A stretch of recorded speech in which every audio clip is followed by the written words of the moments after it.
Kalau gebrakan nih, ngobrolin gebrakan tadi seperti disampaikan dengan perubahan dunia dan teknologi yang berkembang pesat ya belakangan ini dengan AI dan segala macam gitu. Kami bekerja sama dengan agensi VTuber ini untuk membuat satu official fanbook karena penggemar di VTuber ini cukup banyak.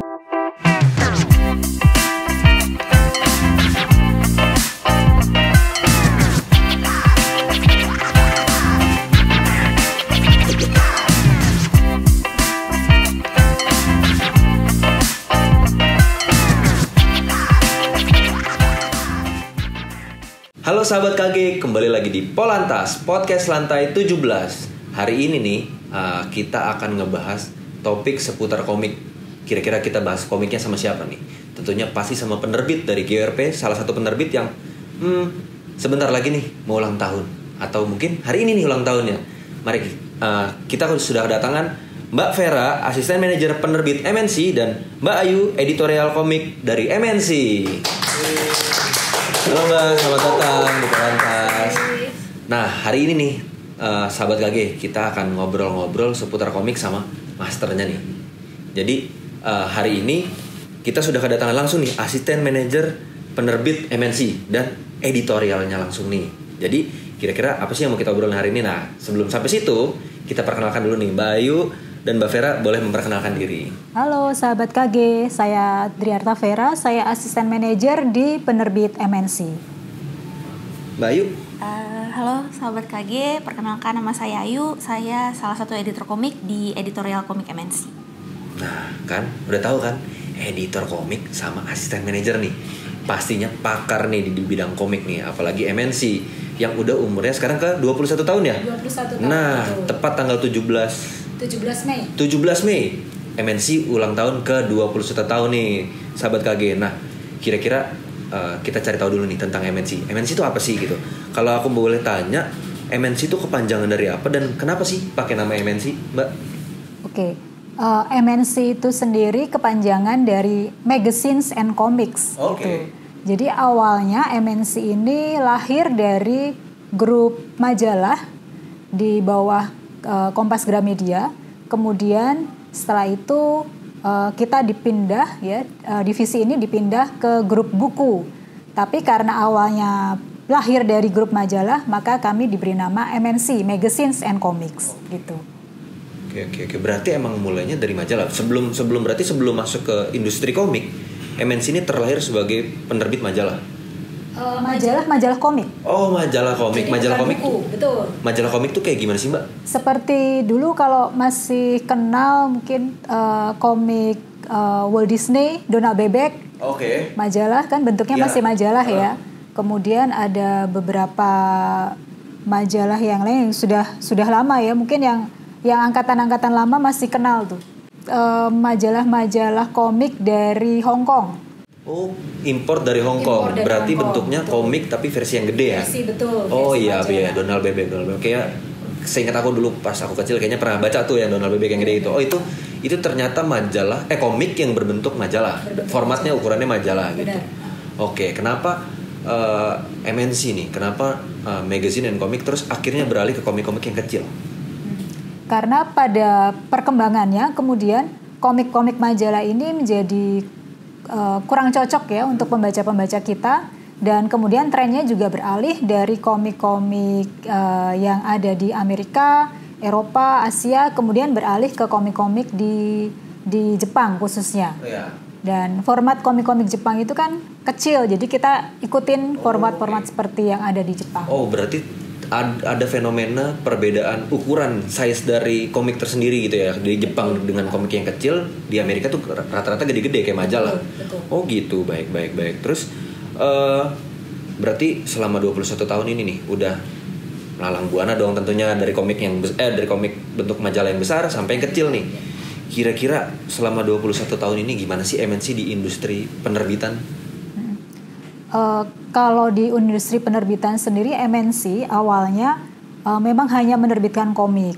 Nah, tapi kemudian pada saat kita berkembang pada sekitar tahun 2017, dengan adanya tuntutan dari pasar, kemudian juga permintaan dari manajemen, kami mulai mengembangkan diri nih Mas, menjadi penerbit yang tidak hanya nerbitin komik. Jadi kita mulai menerbitkan buku anak, kemudian novel juga, kemudian buku-buku non-fiksi untuk dewasa juga. Itu yang mulai kita kembangkan di MNC. Oke. Tapi tetap karena namanya magazine and comic gitu. Terus sekarang beralih nih ada non-fiksi dan buku anak dan lain-lainnya gitu. Tetap sesuai dengan rootsnya nggak dengan namanya magazine and comic. Jadi MNC ini tetap poin utamanya komik gitu. Kalau untuk nama besar penerbitnya, kita tetap pakai MNC, tetap pakai nama Magazine and Comics karena itu sudah menjadi brand yang sudah dikenal oleh pembaca kita. Tapi untuk buku-buku yang lain seperti buku anak, novel, kemudian buku-buku non-fiksi, kita mencari nama yang lain. Jadi ada imprint yang baru nih kita sematkan pada buku-buku tersebut. Karena kalau kita tetap memakai imprint MNC nih Mas, para pembaca komik-komik, terutama komik Jepang yang fansnya sangat kuat di Indonesia ini kayak, ini apa? Saya nggak cocok baca ini gitu. Jadi kayak pasti akan ada penolakan. Makanya kita buat nama atau imprint yang baru agar kita bisa mengarah pada pasar yang lebih tepat. Gitu. Nah, mungkin sahabat KG banyak yang belum tahu nih, imprint itu apa sih Mbak? Kalau boleh tahu, kalau boleh jelaskan sedikit nih. Mungkin yang tadi Mbak Vera bilang berarti ada penerbit lain dong di dalam MNC. Ya, imprint itu jadi sebetulnya kayak merek kecil di dalam penerbitan itu. Jadi untuk membedakan satu jenis produk di dalam penerbitan itu, kita membuat nama yang berbeda agar pasarnya itu lebih cocok gitu, lebih tepat sasaran gitu. Jadi untuk novel kita beri nama imprintnya Clover. Clover. Ya, betul. Okay. Kemudian untuk buku anak kita beri nama imprintnya Fantastic. Fantastic. Kemudian untuk buku-buku non-fiksi kita beri nama Miracle. Berarti ada 3 imprint ya? Sekitar 3 imprint. Oke. Nah, itu kan berarti kan semuanya kita ngomongin komik atau buku yang berbentuk cetak nih Mbak. Benar. Nah, jadi selama 21 tahun ini tentunya ada pasti dong ada perubahan dari sisi dari buku yang tadinya fisik menjadi digital gitu. Nah, selama 21 tahun ini nih MNC masih bisa berkibar sampai hari ini gitu. Bagaimana cara MNC melewati fase di mana perubahan dari buku fisik menuju buku digital? Memang kami mengalami pasang surut ya Mas Ramas ya. Jadi pada saat tahun 2015 ke 2016 itu industri komik di Indonesia khususnya komik cetak itu mengalami penurunan yang sangat tajam. Itulah juga alasan kenapa manajemen juga meminta kami mengembangkan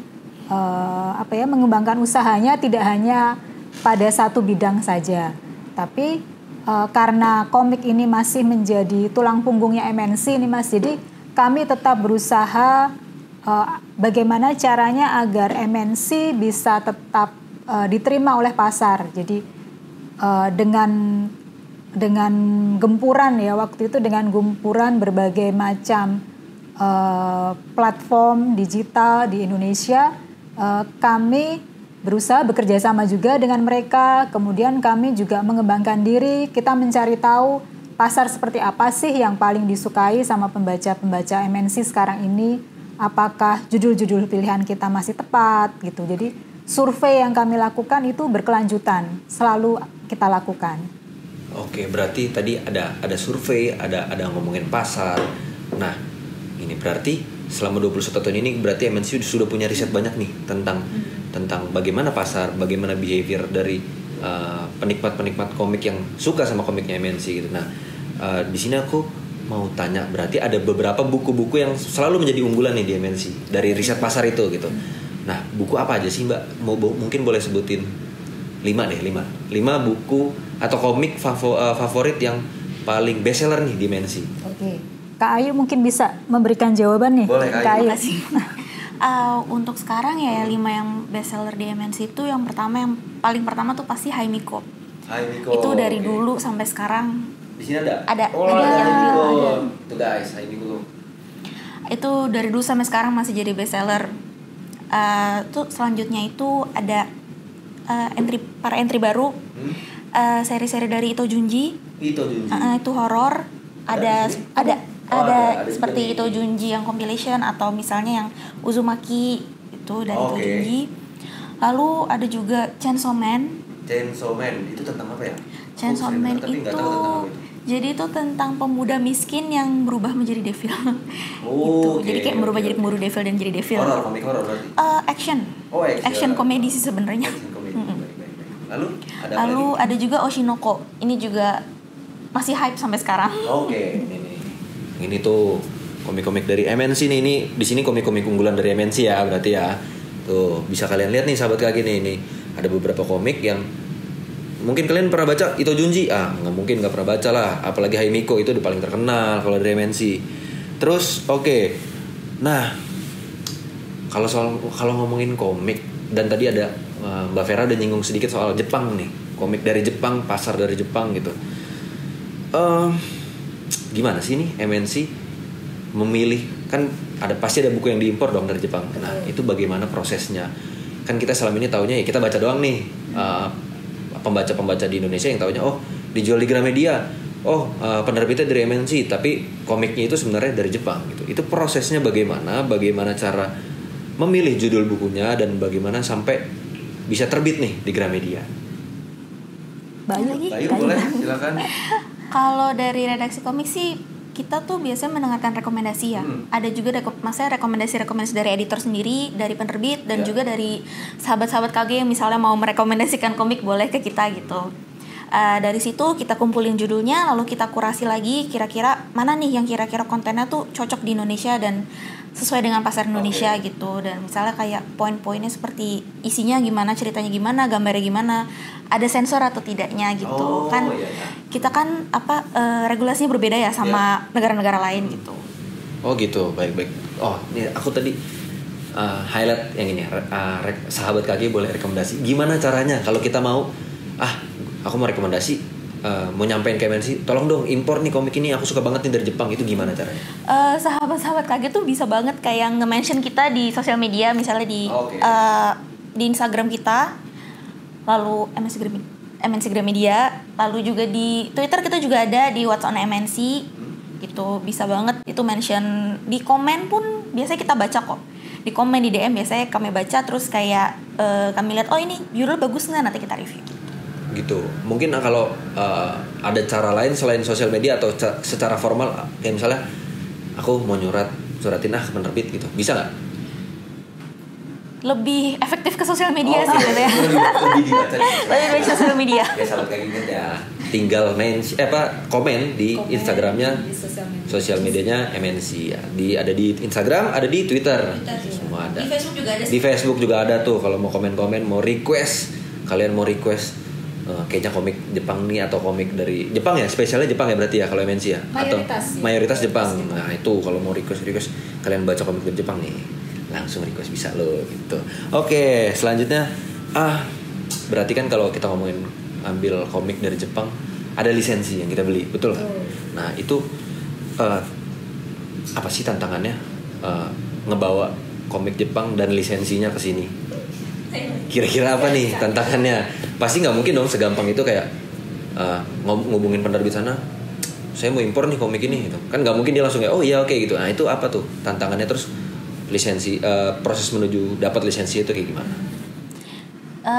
Paling yang pertama sih mungkin ya penerbitnya mau atau tidaknya melisensikan itu ke kita gitu ya. Itu karena dari penerbit, dari pengarang itu pasti ada pertimbangan lain kan. Itu terus ada juga kayak bisnis modelnya di Indonesia tuh berbeda sama di negara-negara lain gitu. Ada juga masalah sensor yang tadi dibahas. Jadi kalau sensor itu kan kita harus harus apply ke sana dulu, kayak boleh nggak kami menerbitkan ini tapi gambarnya di sensor seperti ini, karena di sini kan ya regulasi beda gitu kan. Boleh nggak disensor seperti ini gitu. Itu kadang-kadang yang agak alot tuh di situ. Kadang-kadang ada pengarang yang nggak mau disensor sama sekali. Ada juga kayak ya udah boleh lah kalau kayak gini aja gitu. Ada yang kayak boleh tapi harus serapi mungkin gitu, kayak gitu. biasanya kenapa sih pengarang yang di sana nggak mau disensor? Apa sih, mungkin idealisme dia kah atau apa? Iya, mungkin bisa idealisme dia atau memang karena ya ada pengarangnya kayak udah terkenal gitu ya. Mungkin dulu-dulu masih kayak dulu-dulu tuh masih kayak nggak apa-apa kalau disensor gitu, tapi waktu kita mau nerbitin ulang kayak oh nggak boleh, nggak usah disensor gitu karena namanya udah mulai besar gitu misalnya kayak gitu. Atau memang ya kebanyakan idealisme sih. Yes. Idealisme dan mungkin merasa oh ya ini hasil karya terbaikku, kenapa harus diubah-ubah kayak gitu. Jadi perasaan memilikinya itu kan sangat besar gitu ya. Nah, kalau kayak gitu solusinya gimana? Dari MNC nih misalnya pengarangnya saya nih terus ngajuin, saya bilang saya nggak mau, pokoknya ini nggak boleh disensor. Nah dari MNC itu gimana biasa kebijakannya? Kita mainnya pelan-pelan sih, pelan-pelan dibujuk gitu. Tapi kalau memang tidak bisa ya udah kita menghargai keinginan pengarangnya juga gitu. Kita nggak maksa. Gitu. Berarti ada kemungkinan, oh ya udah nggak jadi saya terbitin nih komiknya gitu. Oh gitu ya, berarti ya sih regulasi memang.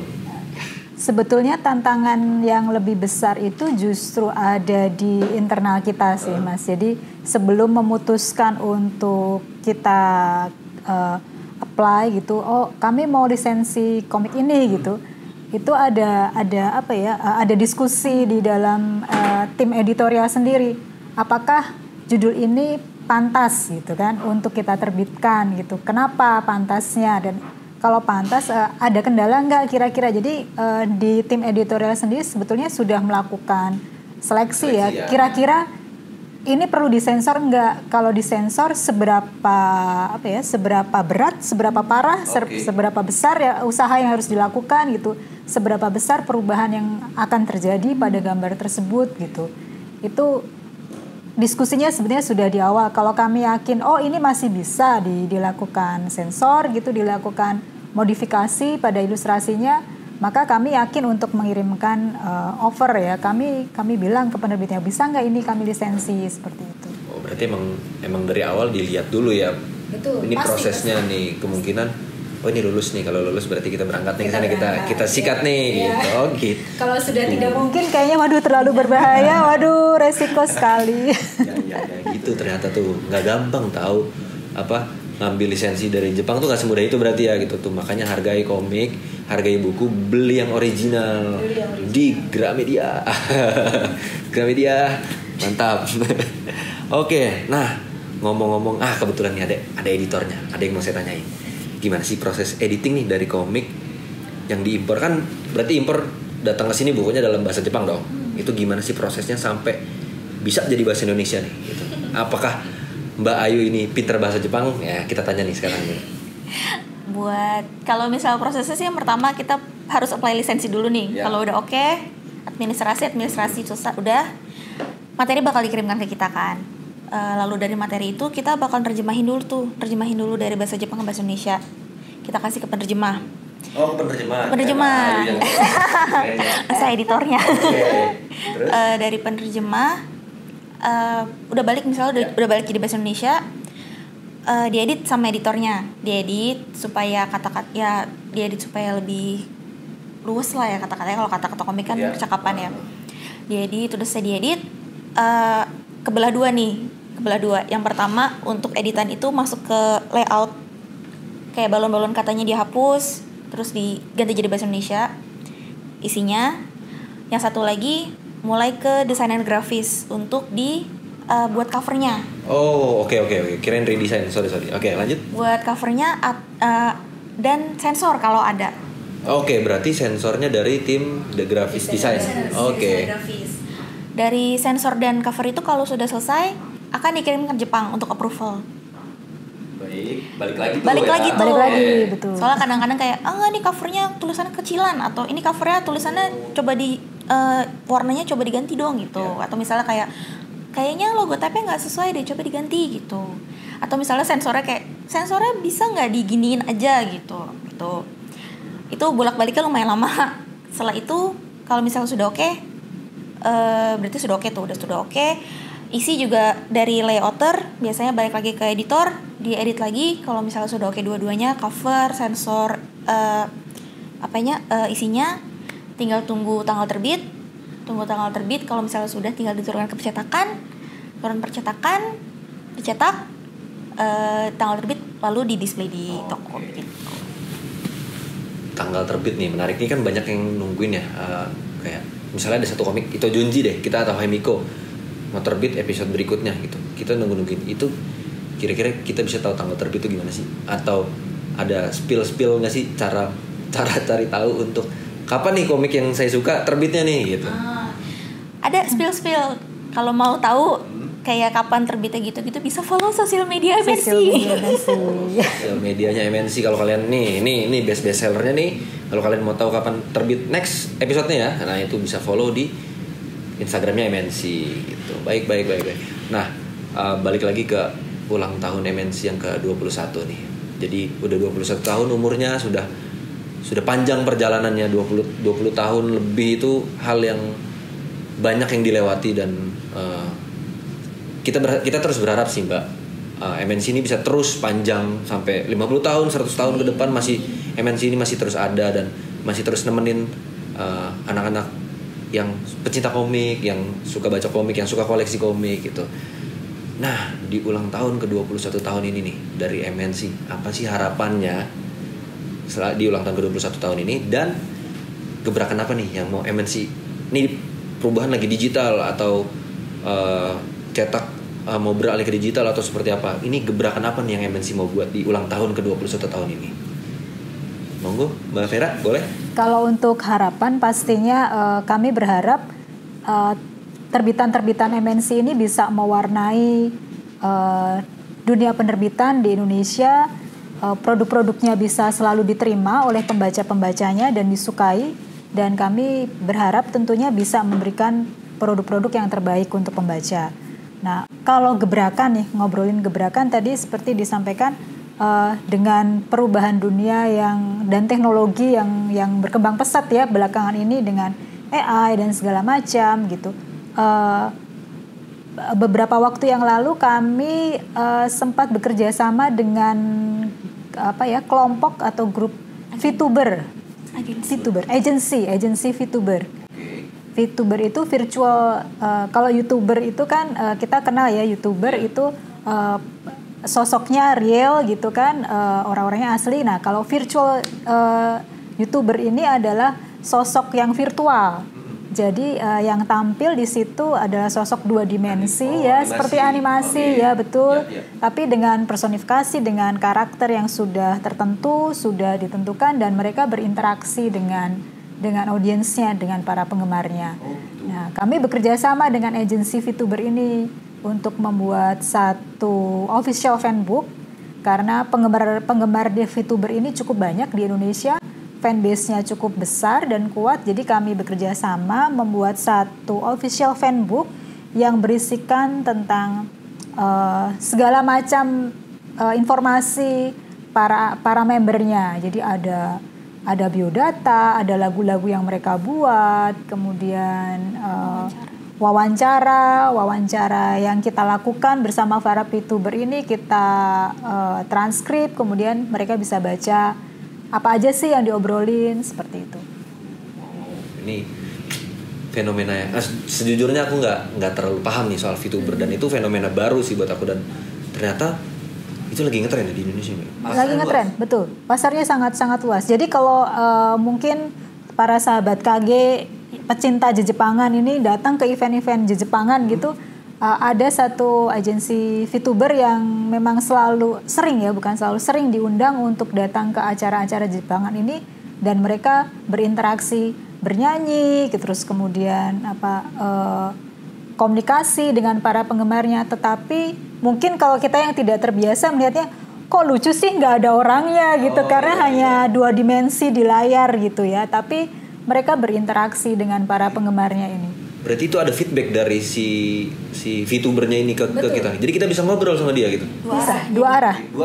Oh, gitu. Tapi yang tampil itu di layar hanya personanya aja. Nah, berarti aku nangkepnya gini, berarti ada satu karakter yang dibuat sama MNC untuk mereka berinteraksi nih sama pembaca-pembaca MNC gitu ya? Ini bukan dibuat oleh MNC sih. Jadi sudah ada agensi yang membuat VTuber ini, dan kemudian MNC bekerja sama dengan mereka untuk bisa menampilkan para VTuber ini di Indonesia gitu. Dalam bentuk fanbook gitu, official fanbook. Official fanbook itu bisa diakses di mana? Bukunya bisa dibeli di toko Gramedia.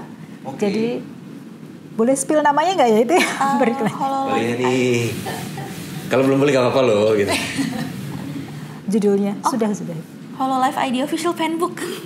Hololive ID Official Fanbook. Oke, tuh sahabat KG, VTuber nih jadi salah satu fenomena menarik dan kalian bisa akses itu di Gramedia. Bisa dibeli ya bukunya, Mbak? Bisa dibeli bukunya di Gramedia. Jadi 21 tahun perjalanan MNC, panjang perjalanannya, banyak yang sudah dilalui ya, lika-likunya dari buku yang bentuknya fisik sampai ada improvement nih di VTuber. MNC mulai merambah nih ke dunia VTuber yang sangat dekat sama anak-anak yang suka di Jepangan ya Mbak ya, gitu ya. Gitu. Nah, karena sudah 21 tahun umurnya, Kompas Gramedia mau mengucapkan selamat ulang tahun buat MNC. Semoga di ulang tahun ke-21 tahun ini MNC bisa terus sukses, karyanya semakin banyak dan semakin keren-keren. Amin. Gitu sahabat KG nih. Jadi sahabat KG, saya Ramos juga mengucapkan terima kasih untuk sahabat-sahabat KG yang sudah nonton podcast ini.